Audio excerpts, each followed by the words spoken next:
21 janvier 2014. 21 janvier 2014, nous sommes donc mardi, chers amis auditeurs de la 93.7, il est 10h03 dans notre studio, c'est l'heure de rendez-vous avec l'information. Au sommaire, le porte-parole du khalife général de la famille ici à Tivaouane et de la communauté Tidjane a procédé avant-hier à la pose de la première pierre de la grande mosquée du site de recasement des populations environnantes de l'aéroport Blaise Diagne. Donc le directeur de l'aéroport a saisi l'opportunité de cette cérémonie pour annoncer la fin des travaux de l'AIBD en décembre 2014.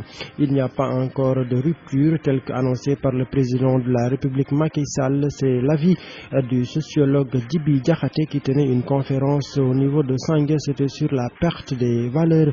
Nous allons également parler de Gamou de Ndiassane qui a pris fin hier. La 131e édition s'est tenue sous le sceau de l'unité avec comme thème donc la paix et les solutions de la Khadria face aux différentes crises. Nous allons donc recevoir l'invité de la rédaction. Il s'agit de monsieur des étudiants de Sangué qui dénonce le traitement un peu inégalitaire des différentes structures scolaires. Voilà les titres, les détails, c'est dans quelques secondes. DJ Papiska au niveau des opérations techniques. La présentation Ibrahim Sebindia et nous démarrons avec l'aéroport international Blaise Diagne avec donc le porte-parole du khalife général de la famille ici de Tidjane et de la communauté Tidjane qui a procédé à la pose de la première pierre de la grande mosquée du site de recasement des populations environnantes de l'aéroport international Blaise Diagne de Diass. Serigne Abdelaziz Sy Al Amin a saisi l'occasion de cette cérémonie tenue en présence du ministre du Tourisme et du Transport aérien, du gouverneur et des autorités locales pour inviter les populations qui refusent encore de rejoindre le site de recasement à revenir à de meilleurs sentiments en acceptant l'offre des autorités en rejoignant ainsi le site. Le directeur de l'AIBD a saisi quant à lui l'opportunité de la pose de la première pierre de la grande mosquée pour annoncer que les travaux de l'aéroport seront bouclés en décembre 2014 alors que les premiers vols sont attendus en juillet 2015. Abdoulaye Mbouch est le directeur général de l'AIBD. Nous avons, comme vous le dites, ces 342 logements, les 300 logements sont terminés. Vendredi dernier, nous avons 300 hectares pour des terres de culture qu'on a déclassifiées au niveau de la forêt de Diass. Comme vous le voyez aujourd'hui, nous venons de poser avec Serigne Abdelaziz Al Amin la première pierre de la mosquée du site de recasement. Et évidemment, cette mosquée sera accompagnée d'une école primaire de 12 classes, d'un poste de santé, d'un terrain multifonctionnel pour les jeunes. En somme, véritablement, nous prévoyons de faire de ce site un quartier moderne, une ville moderne. Aujourd'hui, pratiquement, nous sommes à 63% des travaux. Il y a à peine un an, en fait, on n'était qu'à 33%. Donc, comme le souhaite son Excellence le Président Macky Sall, nous pensons pouvoir terminer ces travaux en décembre 2014. Il nous faudra 6 mois pour la certification ANACIM OACI, ce qui va nous conduire à juin 2015. Et Inch'Allah, les premiers vols sont prévus en juillet 2015. Voilà l'état des travaux et la prévision de fonctionnement de cet aéroport. La voix du cœur. La rupture annoncée par le président Macky Sall n'est toujours pas effective puisque pour le moment c'est juste une rupture nominale qui n'est pas encore suivie d'actes concrets.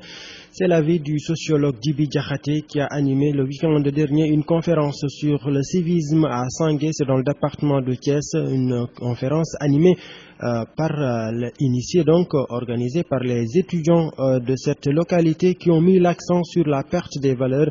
Le sociologue a aussi dénoncé le manque d'unité entre pays africains suivant Djibi Diakhaté. Que malheureusement en Afrique aujourd'hui, ceux qui font tout n'ont rien et ceux qui font rien ont tout. C'est ça qu'il faut rompre. Il faut des ruptures fortes. Je crois que le président Macky Sall parlait de rupture, mais vraiment on attend encore ces ruptures. Pour le moment, à mon avis, elles ne sont que nominales. C'est sur le plan du discours simplement qu'on parle de rupture, mais dans la pratique, les gens s'attendent à vraie rupture.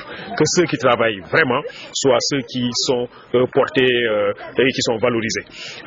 Il faut développer le culture du travail, il faut chercher le savoir. Il faut chercher le savoir. Je crois qu'on a besoin de jeunes bien formés, bien informés, bien préparés, qui maîtrisent les sciences et les techniques au même titre que leurs pairs dans les autres continents et qui pourraient évidemment faire face à cette offensive des Occidentaux. L'autre aspect qui me semble important aussi, c'est enfin l'unité. Je crois en avoir parlé, un des problèmes que nous avons aujourd'hui avec la Gambie montre qu'en Afrique, nous ne sommes pas prêts à sceller une vraie unité et sortir de la crise dans laquelle nous sommes.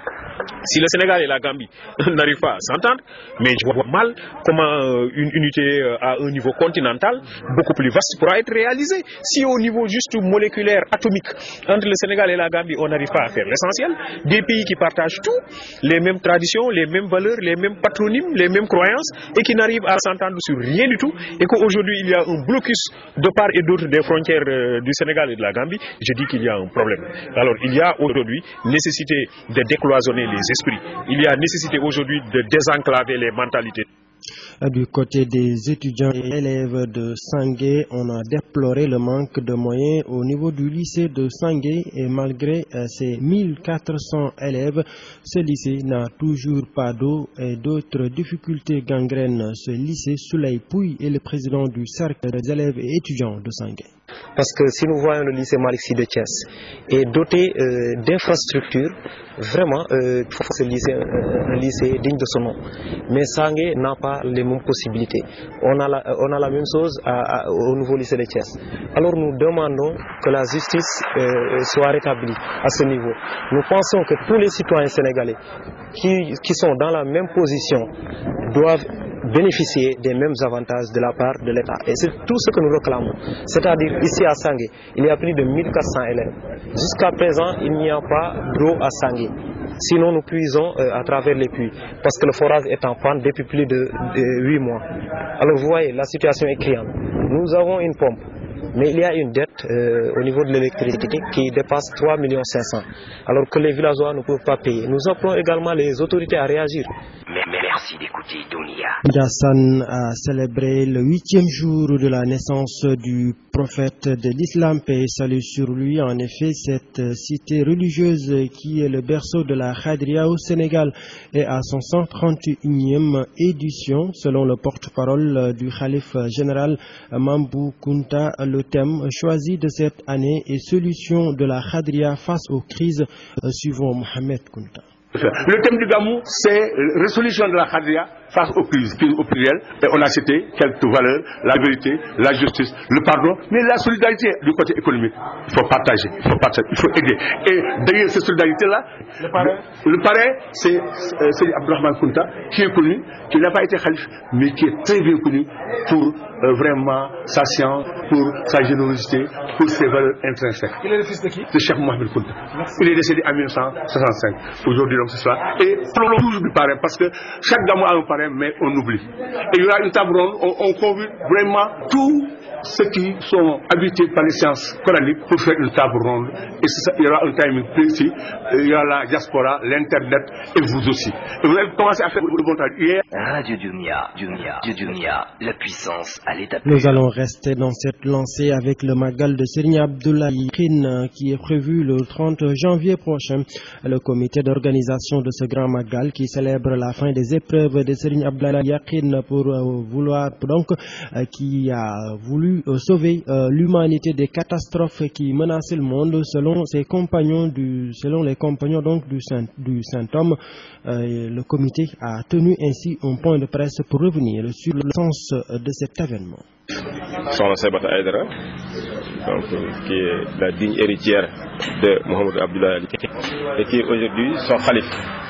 Donc c'est sur son ordre que nous avons donc convoqué un point de presse pour préparer à la population thiessoise, sénégalaise et du monde entier, donc de la célébration d'un très grand jour, donc un grand jour symbolique qui doit se tenir le 30 janvier prochain. Donc ce sera un jeudi. Et un jour est célébré à la suite donc d'une épreuve redoutable que Mohamed Abdoulaye Al Yakin avait subie pour épargner l'humanité donc d'une catastrophe. Donc par pitié à la création, donc il a voulu endosser cette épreuve. À la sortie de cette épreuve, en 41, donc il a voulu rendre hommage, rendre grâce à Dieu. Donc ce jour-là que nous devons célébrer, c'est Magal. Donc c'est un jour d'action de grâce rendue à son Seigneur.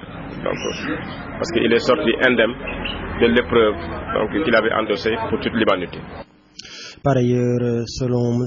Morba, qui est le porte-parole de ce comité, ce Magal a pris des proportions qui font que c'est le ministre de l'Intérieur qui doit se charger désormais de son organisation. Suivons toujours Morba. Nous remercions donc de passage le gouverneur, donc M. Ahmed Fall, parce qu'il est le premier gouverneur à nous accorder donc un conseil régional de développement pour le Grand Magal de Mohamed Abdoulaye Al Yakin. Aujourd'hui, ce Grand Magal donc a des proportions, donc une ampleur, une dimension telle qu'il faut que l'État donc s'y immisce profondément. De ce fait, le Khalife en personne, donc son Seybata Aïdara, sollicite du chef de l'État, en l'occurrence M. Macky Sall, pour que ce Magal ait donc un CRD niveau ministériel. Parce qu'aujourd'hui, le Magal donc attend beaucoup de l'État. C'est tout un quartier. Et nous savons bien que le quartier Cheikh Abdoulaye Yakin est l'un des quartiers les plus populaires de Thiès. Chaque maison de ce quartier célèbre ce grand jour. Aujourd'hui, quels sont les besoins de ce grand Magal? Oui, ce sont les besoins donc, que sont confrontés dont sont confrontés habituellement donc, les grandes cérémonies, que ce soit le grand Magal de Touba ou bien le grand Gamou de Tivaouane. Sur le plan de l'assainissement, il y a donc une demande, je veux dire, immense. Donc beaucoup de maisons donc, attendent donc l'évidence sceptique. En même temps aussi les saupoudrements, parce qu'on en a besoin. Et surtout, le besoin le plus cruel, c'est au niveau donc du riz, donc les demandes en céréales, la dotation en riz. Donc on a adressé une demande au ministre délégué chargé à la solidarité nationale. Bon, jusqu'à présent, on n'a pas encore eu de réponse. On compte le début de la semaine prochaine pour faire les suivis donc, sur les différentes demandes que nous avions adressées donc, aux différentes autorités. En bref, sachez que le SUTSAS, le syndicat unique des travailleurs de la santé et de l'action sociale, est en sitting depuis ce matin à 10h. Sitting dans toutes les structures sanitaires de la région de Thiès pour cause le retard des salaires donc des contractuels, mais également le retard de la motivation au niveau national. Mais les agents de SUTSAS, les syndicalistes de SUTSAS soutiennent également leurs camarades de Louga qui ont donc été affectés par le gouverneur. Et sachez également que ce sitting se fera aujourd'hui jusqu'à demain. Nous reviendrons sur cet élément. La deuxième session de la Cour d'assises de Thiès de l'année 2013 a démarré donc hier lundi au tribunal régional de Thiès, dernièrement inauguré par le ministre de la Justice. Ainsi, du 20 au 31 janvier 2014, 21 affaires seront jugées, dont des infanticides, meurtres, association de malfaiteurs, vols commis la nuit avec usage d'armes ou encore trafic de chanvre indien, entre autres crimes. Sachez que hier, donc, monsieur Mamadou Sall, donc, a été donc condamné à 6 ans de travaux forcés. Il avait été poursuivi pour le vol en réunion commis la nuit avec usage d'armes et violence. Il a vu ses faits disqualifiés donc en vol commis avec usage d'armes. Pendant ce temps, Souleïdia alias Siley et Alidja alias Djegelel, qui étaient supposés être ses compagnons dans ces forfaits, ont eux été jugés par contumace et sont condamnés à 10 ans de travaux forcés. Sachez que ce matin, c'est Pendagnan alias Pendangay qui sera devant la barre, qui présentement est devant la barre pour infanticide. La voix du cœur. Et nous recevons à présent l'invité de la rédaction. Comme annoncé en début de journal, il s'agit de Souley Pouy. Il est le président du cercle des élèves et étudiants de Sangué, dans le département de Thiès. Il revient sur les difficultés des étudiants au niveau de Sangué, mais également des élèves principalement du lycée de Sangué.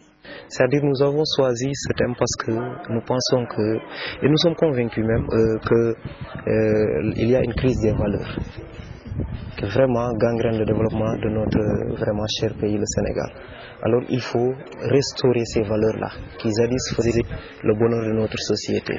C'est-à-dire parmi ces valeurs, je vous citer simplement le courage, la dignité, l'honneur, le sens du partage, la solidarité, mais aussi la responsabilité et le travail. À part de ces valeurs-là, nous pouvons vraiment construire une société qui pourra vraiment promouvoir le développement de notre pays. Et à part de cela, il faut également pour cela une participation des parents, c'est-à-dire dès le bas âge, l'éducation de base de la part des parents, mais aussi un bon encadrement par vraiment à l'école, par les enseignants et plus tard, nous remercions l'AP du lycée de Sangué. Ils ont entrepris beaucoup de choses, parce que le lycée de Sangué aujourd'hui est à plus de 15 salles. Et toutes ces 15 salles-là ont été construites par les moyens du bord. Il n'y a jamais eu un apport venant des autorités locales ou bien des autorités au niveau national. Peut-être pour me rectifier un peu, peut-être 2 salles sont en construction par le conseil régional de Thiès, que nous remercions beaucoup, mais ça ne suffit pas. Il y a aussi un problème de justice sociale qui se pose à ce niveau-là. Parce que si nous voyons le lycée Malick Sy de Thiès est doté d'infrastructures vraiment qui font de ce lycée un lycée digne de son nom. Mais Sangué n'a pas les mêmes possibilités. On a la même chose au nouveau lycée de Thiès. Alors nous demandons que la justice soit rétablie à ce niveau. Nous pensons que tous les citoyens sénégalais qui sont dans la même position doivent bénéficier des mêmes avantages de la part de l'État. Et c'est tout ce que nous réclamons. C'est-à-dire ici à Sangué, il y a plus de 1400 élèves. Jusqu'à présent, il n'y a pas d'eau à Sangué. Sinon, nous puisons à travers les puits, parce que le forage est en panne depuis plus de 8 mois. Alors vous voyez, la situation est criante. Nous avons une pompe, mais il y a une dette au niveau de l'électricité qui dépasse 3,5 millions, alors que les villageois ne peuvent pas payer. Nous appelons également les autorités à réagir. Parce que si je me rappelle bien, l'ouverture des classes a été renvoyée à Dakar. Parce que tout simplement, il y avait une panne au niveau de l'usine de Kermomar Sar. Mais pourquoi tous ces efforts qui ont été faits à Dakar ne peuvent se faire ici, alors que le lycée de Sangué a plus de 1400 élèves, des enfants qui se rencontrent au même milieu, vraiment avec des conditions d'hygiène qui laissent à désirer. Alors nous demandons que vraiment l'eau soit rétablie à Sangué. Mais aussi, il n'y a pas d'infirmerie. Parfois, des enfants tombent là-bas, on les amène ici. Et ça fait plus de 400 mètres. Et parfois, on ne sait pas, il y a beaucoup de risques. Il faut des soins, donc nous demandons une infirmerie à Sangué. Mais il y a aussi les élèves de Sangué, j'ai vu mes frères. Ils n'ont jamais vu de microscope électronique, des élèves scientifiques. Je dis simplement de microscope électronique, sans compter les types. Ils n'ont jamais fait d'expérience. Ils feront ici de la classe de CI à la classe de terminale, sans jamais se mettre devant un ordinateur ou bien dans un laboratoire scientifique pour pouvoir faire des expériences. Nous demandons qu'on nous aide à ce niveau-là. Mais également, vraiment, pour également l'accessibilité à Sangué. Vous l'avez constaté. Parce que la portion qui relie la route à Sangué, ça fait moins de 2000 mètres. Alors, on doit pouvoir vraiment essayer de faire rien qu'une piste bien galvanisée ici pour l'accès facile. Cet élément donc de Souley Pouy, le président de l'amicale des étudiants et élèves de Sangué, qui met fin à ces 10 heures, le rappel des titres. Le SUTSAS, syndicat unique des travailleurs de la santé et de l'action sociale, en sitting dans toutes les structures sanitaires de la région de Thiès, motif le retard des salaires des contractuels, le retard également des motivations nationales, mais également soutien de leurs camarades de Louga qui ont donc été affectés selon ces syndicalistes injustement par le gouverneur. Les travaux de l'aéroport international Blaise Diagne AIBD vont prendre fin en décembre 2014. Alors alors que les premiers vols sont attendus en juillet 2015. C'est l'information donnée par Abdoulaye Mbochili, le directeur général de l'AIBD. C'était à l'occasion de la cérémonie de pose de première pierre de la grande mosquée effectuée par le porte-parole du khalife général des Tidjanes, Serigne Abdul Aziz Sy Al Amin. La rupture annoncée par le président Macky Sall n'est toujours pas effective puisqu'elle n'est pour le moment que nominale. C'est l'avis du sociologue Djibi Diakhaté qui a tenu une conférence sur la perte des valeurs. C'était à Sangué le week-end dernier. L'invité de la rédaction, Abdoulaye Sinon Soulaye Pouille de l'amicale des étudiants et élèves de Sangué, a mis fin à ce 10h en 10h qui vous a été présenté par Ibrahima Sedundiaï. Au niveau des opérations techniques, Papiska, que nous remercions. La rédaction vous revient à 16h, Inch'Allah. C'est pour la version Wolof.